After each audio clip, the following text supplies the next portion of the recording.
In a recent Tim Pool appearance on the Patrick Bet-David's podcast, where absolutely roasts Sam Seder for being a grifter and constantly attacking the way Rubin. If you thought politics couldn't get any more entertaining, think again. Here is what he had to say. Conservative beliefs when raising kids. Do you bring in leftist guests to come on the show? Oh my God! David Pacman was here a couple months ago. We had Kyle Kulinski. We had Jank Euger. We had Sam Seder 5 weeks ago. We had Andrew Yang. Trotsky. We had Andrew Yang. We have Trotsky. No, not Trotsky. Wow! We got him back. No, Chomsky. Trotsky. Did I say Trotsky? Trotsky. Everybody's like, what the? We had Karl Marx at one point. We had Karl Marx here. Yeah. So we got all the big ones. Company hired a necromancer. Brought him back in. We actually brought an exorcist, the number one exorcist of the Catholic Church, and he talked about how he saw a body elevate. Yeah. When they were why do you ask that though? It's almost impossible for us to get these people to come on the show. They just won't do it. You had our friend Destiny. No, you know who we had on? Yeah, Destiny, Vosh. We just had Lance from the Surfs. Sam Seder wants to come on, but I think he's one of the most disingenuous human beings in the space. So, like, I think you should still have him on. Well, I invited him, and then he used it against us as a weapon. So he's cut off. Got it. And he's also, I can tell you this. I love saying this, by the way. There are some other high-profile podcasts that have completely boycotted him, and he's like complained about this, not understanding why, and I know why. But he's considered widely in the space to be. I mean, it's kind of to say, but grifter. We've heard similar things. I'll leave it at that. I'll tell you the story. I tweeted, hey, we often invite leftist guests on our show and they just don't come on. So he responded, I'll come on the show. I tweeted something like, it's live in studio. We'll cover your costs, travel and accommodation. When works for you. He says, how's the 13th? I say, that works perfectly. He says, okay. I was like, well, damn you. Immediately DM him and he says, I'm not coming on your show. And then I was like, okay. Then he goes on his show and makes a claim against me. Or he starts tweeting about me and trying to back out or something like that, turning it into some grift where he could rally his audience. You know what he did? The Majority Report took the song we released, Only Ever Wanted, and ran it through a filter to make it sound bad, and then made fun of us for having bad music. Like, the dude legit is fake. And it wasn't him personally, it was his people who put a filter on our song to make it sound bad. But, like, that's a really good example of what you get when you watch someone like Sam Seder. Listen, we've had a lot of people on. We had a Roland Martin on here 4 months ago, which was an incredible conversation, back and forth nonstop the entire time. It was uncomfortable from the second to the last second, literally. But it was one of my favorite conversations of the year. And we get, every time you have somebody on, people will text you and say, oh, I cannot believe you're having that person. This person's this. I've never had anybody on that I got that many text messages as Sam Seder, and I don't know why. People and negative, not good. So I will say, in terms of media industry stuff, I don't want to put anybody on the spot. I'll just say, and Sam will probably hear this, there are high-profile producers and media people who have told me explicitly he's blacklisted. Because why though? Because there was this period where I can speak in one circumstance. Yeah. There was a period where he made a ridiculous amount of videos about Dave Rubin, and it got really creepy, I guess. I don't know a lot about it. I don't know how many videos he made, but there was a period where people were just like, this guy's got a weird grift going on where he just tries to do drama. And the perspective, I suppose, was, look what happened to me. When I said, hey, come on the show, he turns it into drama for his audience. Look what happens when we released a song called Only Ever Wanted, and then his people ran it through this weird filter so it sounded awful, and they mocked us and insulted us. Like, that's the fake. That's my experience. I can only imagine that many others had a very, are these all Majority Report Rubin clips? And it just keeps going and going and going. He's obsessed with them. Let me ask you this, to use the metaphor that Milo Yiannopoulos, we're still talking about him, he's getting names. Is he kind of taking a page out of that book, Sam Seder? It's like, we're talking about him. Good for him. Good for him. I don't know. But one of the best shows I think we've ever done was just the other day with Lance from the Surfs TV. I think his views are wrong. I think he's wrong, but it was funny. We had fun. He brought a tall boy Bud Light and cracked it open on the show. He gave his opinions, which we all countered, and then we were laughing together. I thought he was a good dude with bad views, and some views evil. Well, by the way, Sam Seder sat down here and he said, I think You know, Holy crap, is that 168? Keep going. How many videos are there? That's as far as I can scroll. But you know what else? Let me ask you this though. When you see something like this, what do you think about when a guy's done 167 reaction videos on one person? He loves You you. get a personal He vendetta. loves you. I mean, that's if not you a pull up- good look. If you pull up me and you pull up David Pacman, you're going to find Biden and Trump, thousands of videos probably. And it's fine. If you pull up my channel, you might find a couple dozen about the Young Turks, mostly because I'll respond to them saying something about me. Right. But this is like the Dave Rubin review podcast. Yeah. Well, yeah, it's crazy. That's pretty wild. So this is one thing I was told explicitly, that they were like, we don't know what his deal is, but wow, he's got a lot of Dave Rubin videos, and that kind of is like the perspective. Look, he gets a lot of views from me. He has a lot of videos about me too. I don't know how many videos he has about me, but the perception is he is not a good faith individual trying to have a political argument. He's trying to WWE style fan his audience into. Would you say that he's a troll? I mean, look at this. Like, come on. Look at that. Scroll up. Look at that picture of me where they used Photoshop on my face. That doesn't even look like you. Who is that? That's you? Tim Pool is a lying coward. Okay, sure, whatever. God. But I will tell you though, to me, this is Look not at this, Tim Pool haunted by Thanos. What the hell? Let me tell you the story too. It's a really good. Oh, they got another one from yesterday. So look at that. Tim Pool claims he's not conservative, shredded by Lance from the Sirs. So I had a conversation with Sam Seder. This is one of the biggest challenges for me, trying to talk with people like Sam Seder. I say, Sam, I think we were talking about healthcare. This is years ago. It's like 5 years ago. And actually, first thing I'll say, Sam Seder was the first person in media to ever shout me out and positively comment on my work. So shout out Sam. And so we're having a conversation, and I said, it sounds like your views are utilitarian as opposed to like deontological morality. And his response was something to the effect of, I don't know what that means. And then I'm like, okay, like Thanos, for instance. Like let me bring this down to an analogy. Thanos in Avengers is a utilitarian. I will sacrifice half of the universe to save the other half, maximizing the amount of good.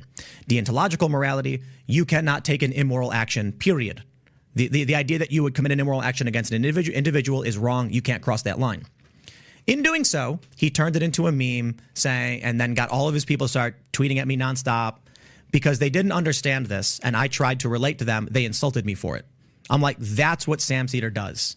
Instead of having a good faith conversation and saying, I now understand your point, or I'm sorry, I don't understand the reference, he makes videos like that. People don't like it. You know what I mean? Like, his audience might like it. It's WWE style politics. And so there's higher format shows that are just like, we don't associate with this guy. And I think he knows it. And I think what you were just saying about getting those messages, he knows it, and he complains about it a lot. It's like, bro, clean your act up and stop doing this stuff. And maybe you might find some redemption. But you know what? Far be it for me to tell you to stop doing what works. If it ain't broke, don't fix it. I'm sure the dude's making $1 million or something. Patrick Bet-David, the CEO of Valuetainment Media, recently appeared on a podcast on his YouTube channel where he and Tim Pool discussed their efforts to invite left-leaning guests onto their show. They noted that they have had a variety of individuals on, including David Pacman, Kyle Kulinski, and Andrew Yang, among others. The conversation then turned to Sam Seder, whom Tim Pool had invited but taken issue with his alleged disingenuousness and grifting, as well as some negative feedback from media industry professionals. Tim Pool criticized Seder for making videos about the way Rubin and running their song through a filter, suggesting that Seder is widely considered to be a grifter.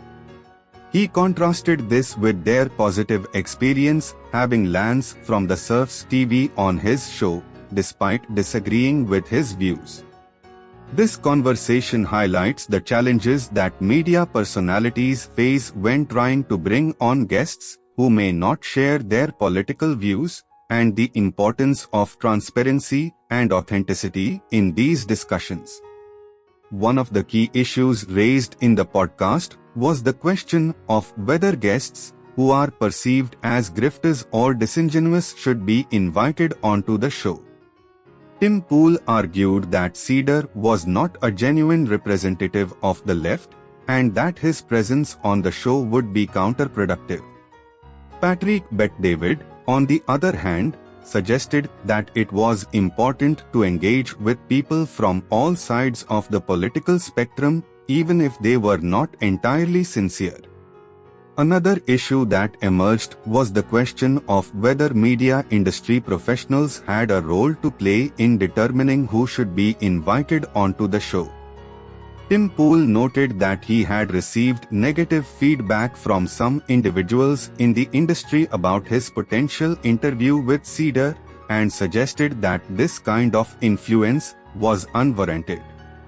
Patrick Bet-David agreed, arguing that it was important for media personalities to make their own decisions about who to invite onto their shows, based on their own criteria. The conversation also touched on the question of whether guests should be invited onto the show solely based on their level of fame or influence. Tim Pool argued that this was not necessarily a good criterion, as it could lead to a situation where guests were invited simply because they were well-known, rather than because they had something interesting or valuable to say.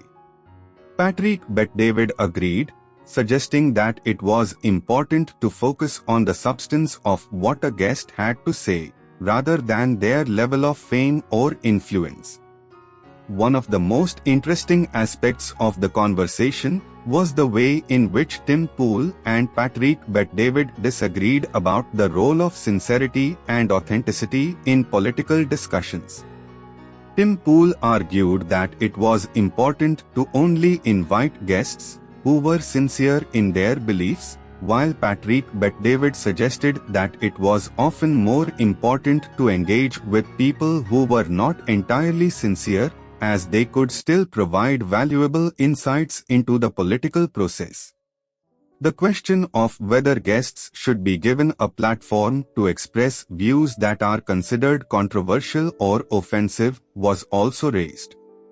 Tim Pool argued that it was important to allow free speech, even if it meant giving a platform to people with views that were considered offensive or controversial. Patrick Bet-David agreed, but suggested that it was also important to challenge these views and provide a counterpoint. The conversation also touched on the question of whether media personalities had a responsibility to fact-check their guests.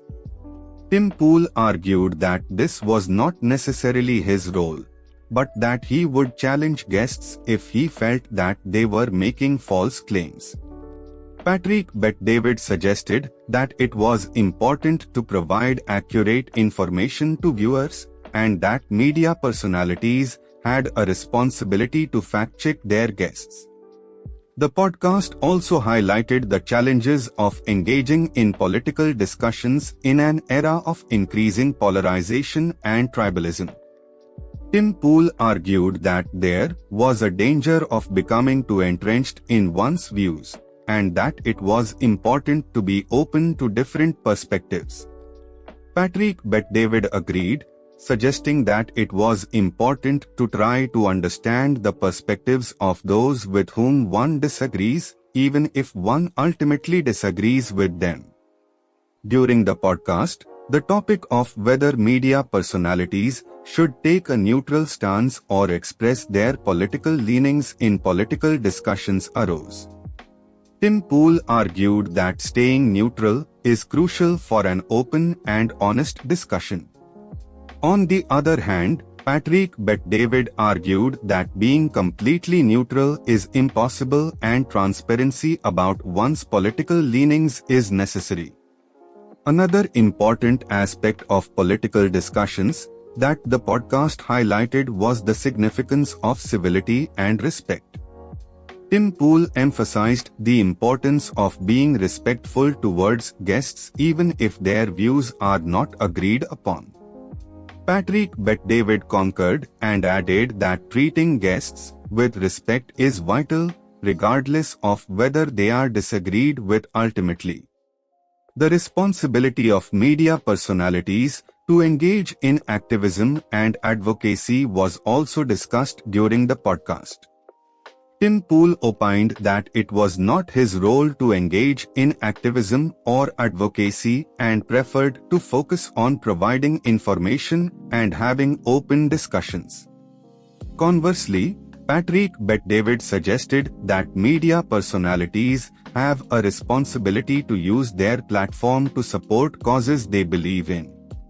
In conclusion, the podcast featuring Patrick Bet-David and Tim Pool underscored the challenges that media personalities encounter while engaging in open and honest political discussions.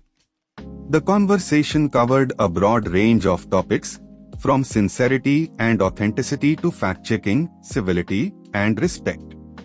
While Tim Pool and Patrick Bet-David had disagreements on some issues, they both emphasized the significance of engaging with different perspectives in a respectful and open manner.